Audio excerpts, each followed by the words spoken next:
Yeah, Loud J, we in here again. Delirious 44, 2014. Let's go. I bet they wish I turned a blind eye. Rap about strippers, get high, let the time fly. Instead I point out who the crime by. Who the real criminal, the system is designed. Some people pride themselves on saying, I'm a fan of boxing more I am the fan of boxers. And as noble as it sounds, and you're true to what you're saying, you are trying to tell us you have no bias, agenda, and you are genuinely objective. And these are good things. You go back to the 17th century in the UK, where the Lord, the Duke, or whatever title, the Earl or wherever, he might have the stable boy as his prize fighter, or the guy who drives the horse and carriage, or any type of menial labour back then. We're talking bare knuckle boxing, London prize fighting rules. Now the location of these fights circulated however they circulated. They didn't have phones and they weren't using flyers as such back then.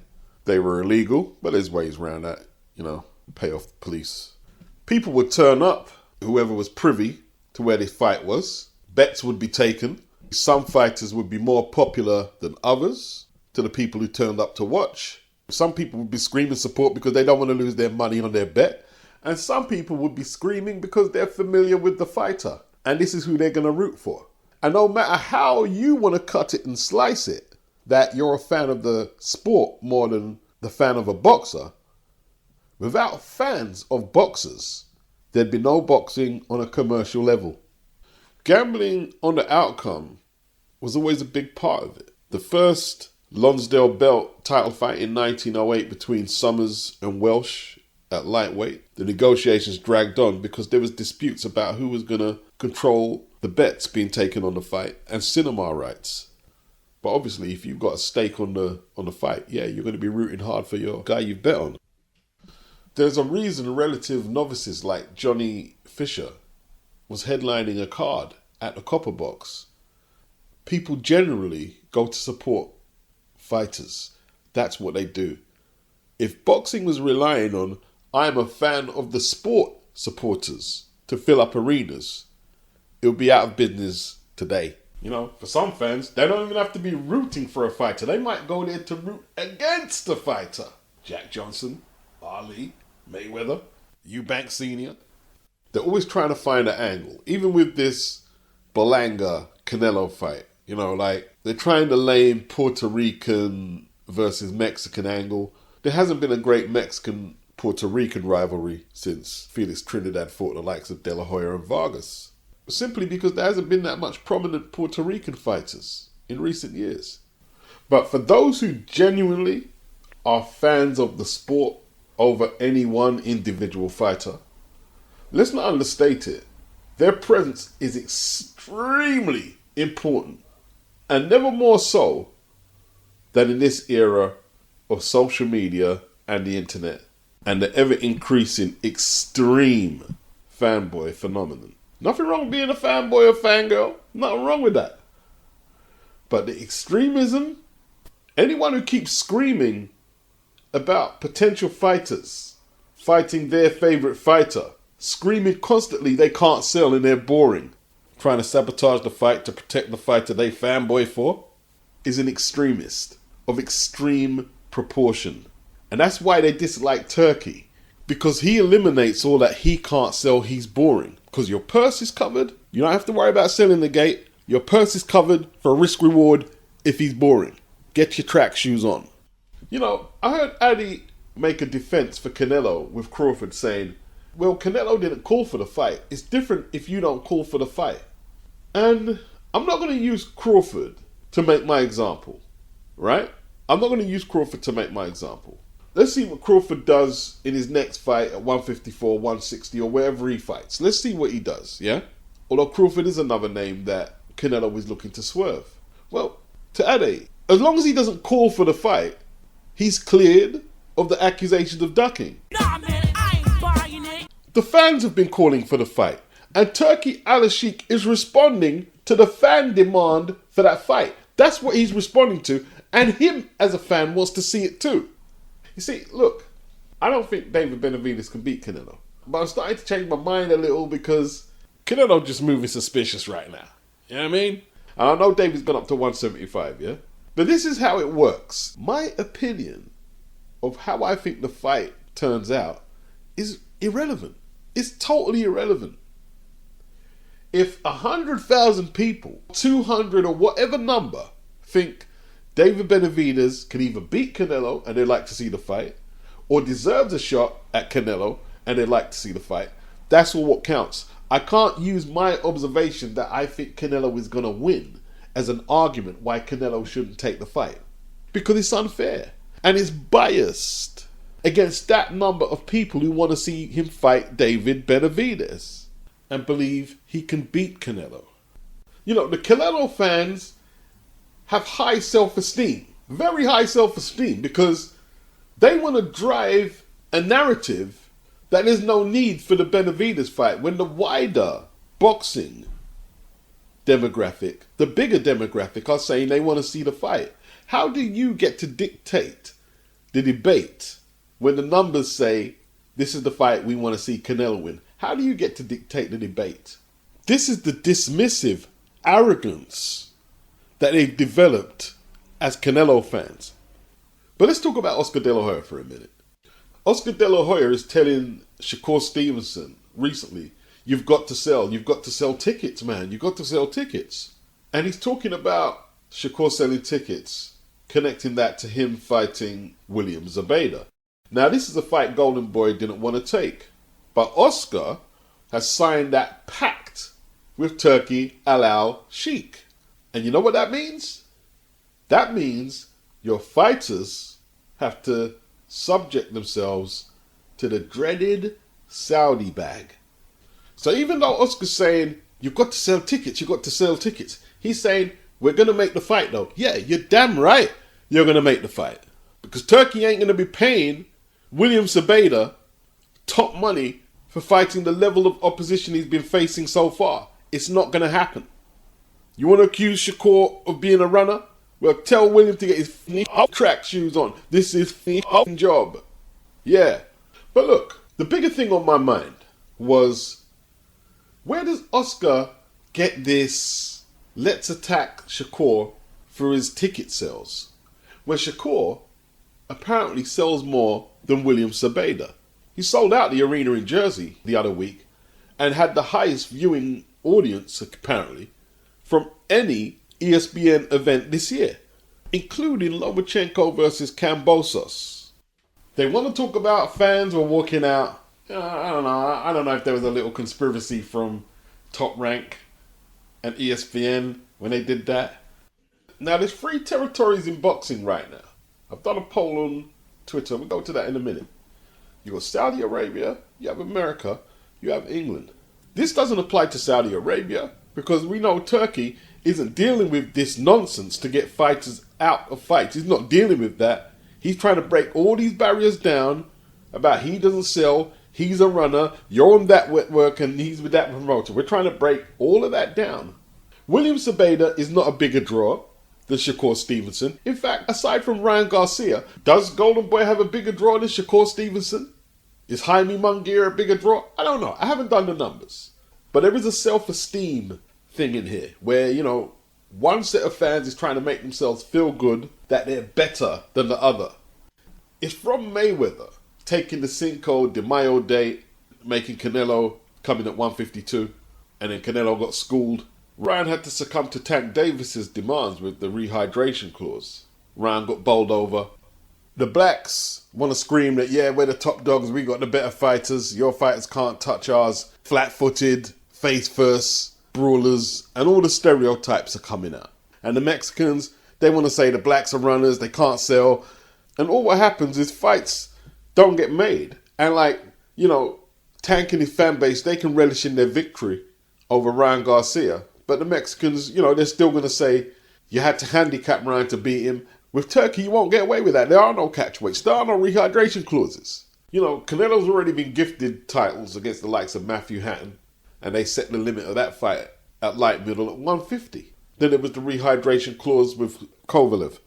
Is there a case that they're trying to make a Mexican Mayweather with this guy where he can just do whatever he wants without no consequences. That's what the fan base and the Canelo-friendly media are trying to accomplish here.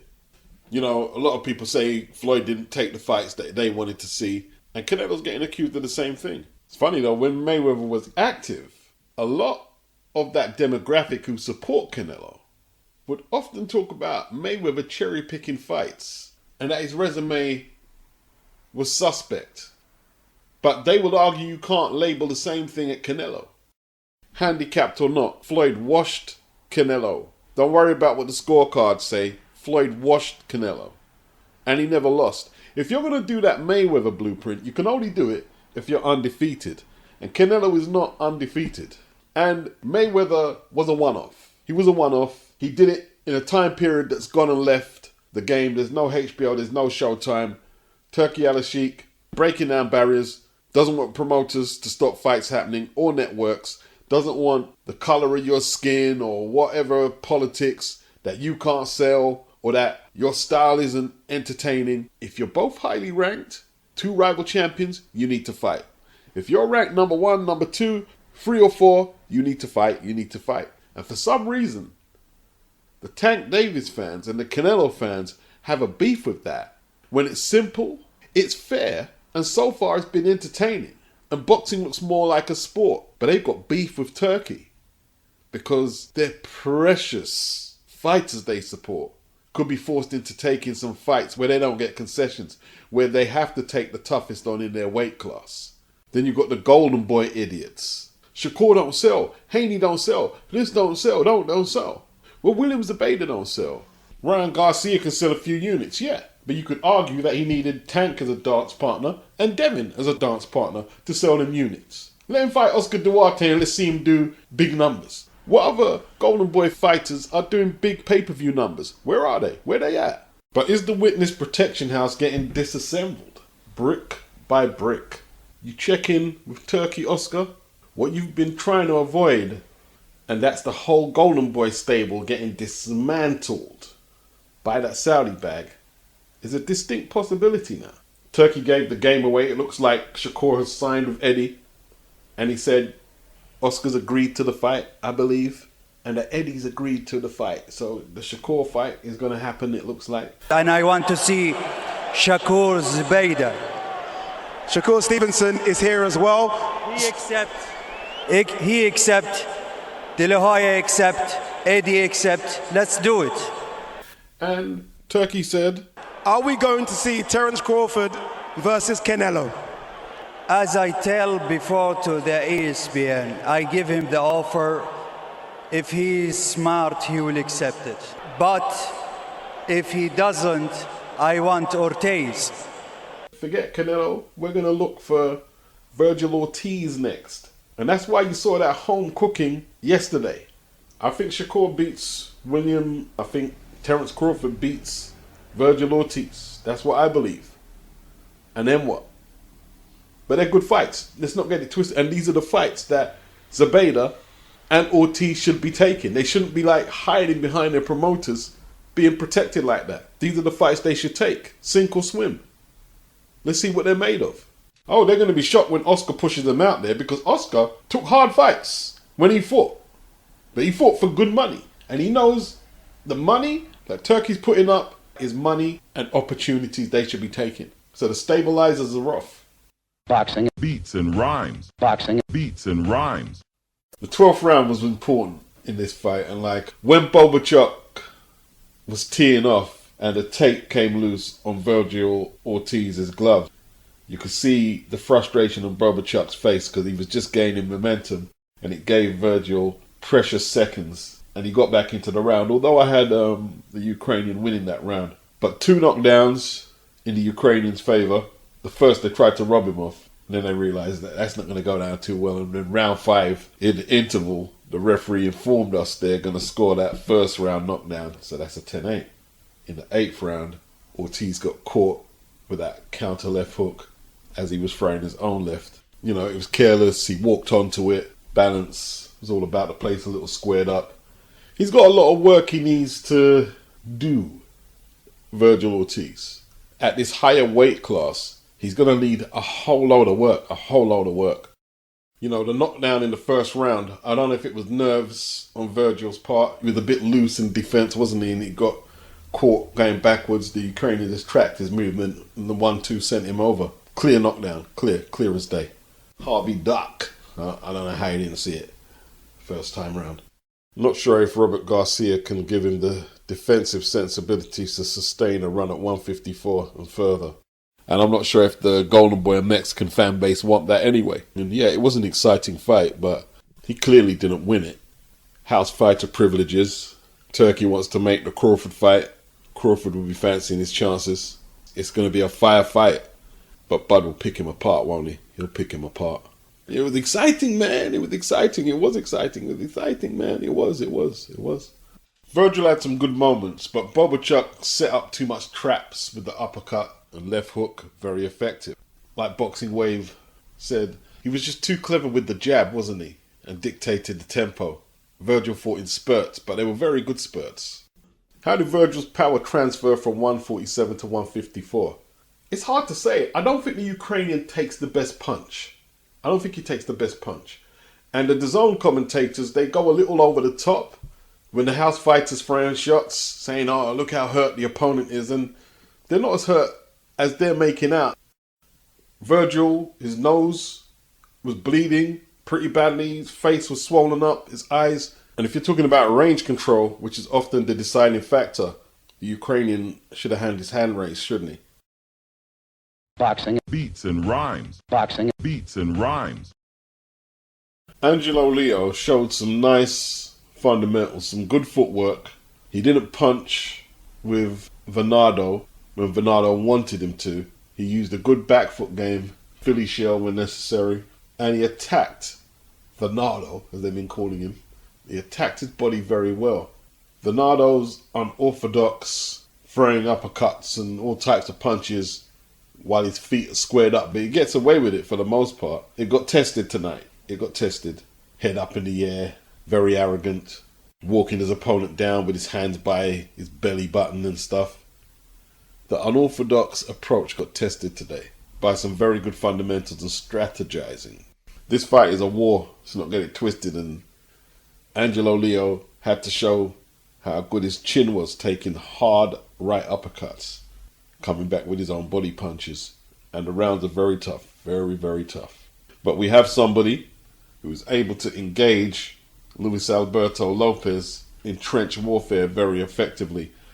Josh Warrington, Michael Conlon, and a few other Europeans came up short, but Angelo Leo is putting on a great fight.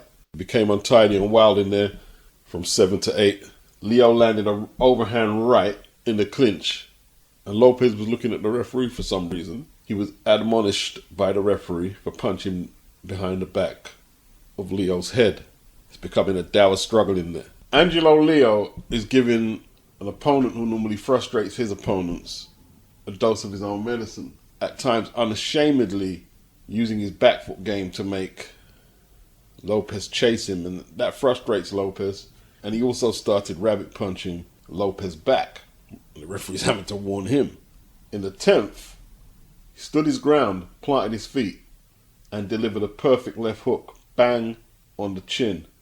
Clean knockout, as you will want to see. New IBF 126-pound champion. Clinical finish. It's unlikely Angelo Leo will throw a better punch than that for the rest of his career. How did it come about? Lopez threw that same left hook with his head up in the air and his feet squared up, like he's been doing for a lot of his career at the highest level, and getting away with it. Head was too high up to see the counter. Great shot. Great finish. Boxing. Beats and rhymes. Boxing. Beats and rhymes. Yeah. ALALSHIKH, we in here again.